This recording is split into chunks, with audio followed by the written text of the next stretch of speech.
avec Brigitte Fanny-Cohen. On va remettre ça dans l'ordre. Quel est l'objectif à l'origine de ce colloque?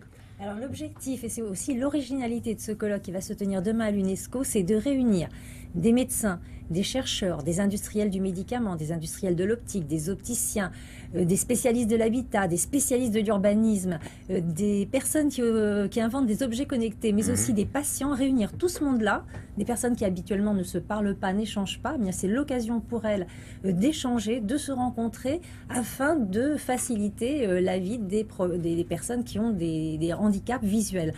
Alors, vous l'avez dit, il y a beaucoup d'innovations qui vont être présentées, des innovations par exemple qui consistent à restituer, et oui, restituer la vue, même partielle bien sûr, mais à des non-voyants. C'est ça, on a vu ça déjà, les prémices de ça, hein, dans nos journaux. Exactement, donc on va le revoir. Des innovations aussi qui consistent à augmenter les capacités visuelles de personnes qui ont des gros handicaps visuels. Vous savez, par exemple, la DMLA, qui est une maladie Ouais. qui touche quasiment 1 million de personnes en France à des degrés divers, mais quand la maladie est très évoluée, quand les personnes regardent, leur champ visuel est vraiment très amputé, c'est-à-dire qu'au centre de leur vision, il y a comme une tache noire, donc elles ne voient que sur les côtés. Comment faire pour qu'elles voient mieux? Et puis, il y a aussi des innovations qui concernent tout le monde. Tout le monde, par exemple, pour les presbytes, nous devenons tous presbytes à partir de 45 ans, et bien des innovations qui vont permettre de voir aussi sans lunettes. Donc nous avons filmé 3 de ces innovations. Ouais. Je vous propose de les découvrir.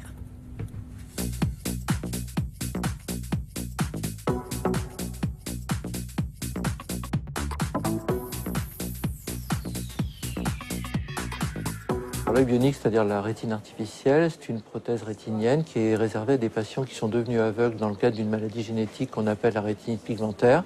Dans cette maladie, les photorécepteurs, ces cellules qui reçoivent la lumière, la transforment en signal électrique, dégénèrent. Et donc, il s'agit de remplacer cette capacité de capter la lumière et de la transformer en signal électrique. Donc, il y a une caméra, un système de traitement d'information et une puce électronique qu'on place sur la rétine et qui envoie des impulsions, lesquelles sont ensuite transmises au cerveau. Et c'est le cerveau qui apprend à interpréter ces sensations. Dites quand vous pensez que vous avez un obstacle devant vous. Là, je pense que j'en ai un. La personne qui était aveugle, progressivement, elle apprend à reconnaître des formes, des contrastes, des objets, à lire des lettres de grande taille et progressivement à retrouver une partie de ses capacités visuelles. Une partie seulement, bien sûr. Je perçois des obstacles, je perçois le contour d'une personne et j'ai pour objectif d'être plus autonome dans la vie et prendre les transports. Les lunettes à immersion et réalité augmentée sont pour des patients, par exemple, porteurs de la dégénérescence maculaire liée à l'âge, qui ont donc perdu leur vision centrale, mais qui ont encore une vision périphérique. Donc ces lunettes, c'est un système de réalité augmentée. Il y a une caméra qui capte l'image avec un traitement d'information et par un guide optique. Donc les images sont projetées sur la face postérieure des verres, qui sont en même temps des verres correcteurs. Et l'image est donc améliorée en taille, en contraste, en forme, pour qu'avec la vision qui persiste, donc tout autour, le patient puisse percevoir en ayant l'impression de continuer à voir même au centre. Les patients ont l'impression que ça les aide énormément dans la vie quotidienne parce que ça se rapproche d'une vision classique. C'est une amélioration sensible au quotidien, hein, je revis quoi. Je suis autonome. Si on veut s'adresser maintenant non plus aux malvoyants, aux aveugles, mais à tout le monde, à partir d'un certain âge, tout le monde est touché par la presbytie. Classiquement, ce sont des lunettes qui corrigent et ça reste important dans toutes les tâches du quotidien. Mais aujourd'hui, tout le monde utilise des écrans, des téléphones portables, des tablettes, des ordinateurs. Et il n'a pas forcément envie de chercher ses lunettes à ce moment-là. Donc l'idée, c'est au lieu de jouer seulement avec des lunettes ou avec des systèmes qui sont près de l'œil, de jouer sur l'objet lui-même par des algorithmes mathématiques pour permettre aux gens de lire de façon très naturelle sans avoir nécessairement besoin de mettre des lunettes de presbyte. C'est vraiment faciliter le quotidien. On n'est plus du tout dans la maladie ou le handicap. C'est faciliter la vie pour ces objets connectés.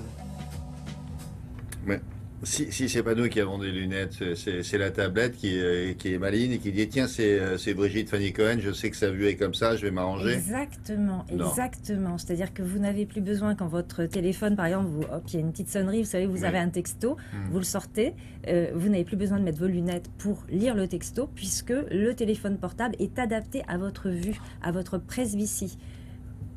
pareil pour votre ordinateur, pareil pour votre tablette tactile. Et évidemment, c'est un confort exceptionnel parce que nous mettons les lunettes de Presbyte Caen surtout pour lire ces objets connectés. Hein, donc ça va faciliter la vie Donc de le millions texto, de vous n'avez pas personnes. envie qu'on lise, moi je ne pourrais pas le lire puisque votre portable n'est pas adapté à Sauf ma si vue. nous avons la même presbytie. Sauf si nous avons Voilà, la même presbytie. effectivement. Ça vous arrange, Et c'est donc- bien ça. Et donc, pour vous dire quand même les délais, il faudra à peu près attendre 18 mois Oui. pour que cette nouvelle technologie soit commercialisée. Mhm. Et les deux autres également, attendre environ entre 1 an à 2 ans. Et si vous voulez en savoir un petit peu plus sur le congrès Vision Innovation, donc il y a le demain à l'UNESCO, tous les renseignements sur notre site de Télématin. Merci beaucoup.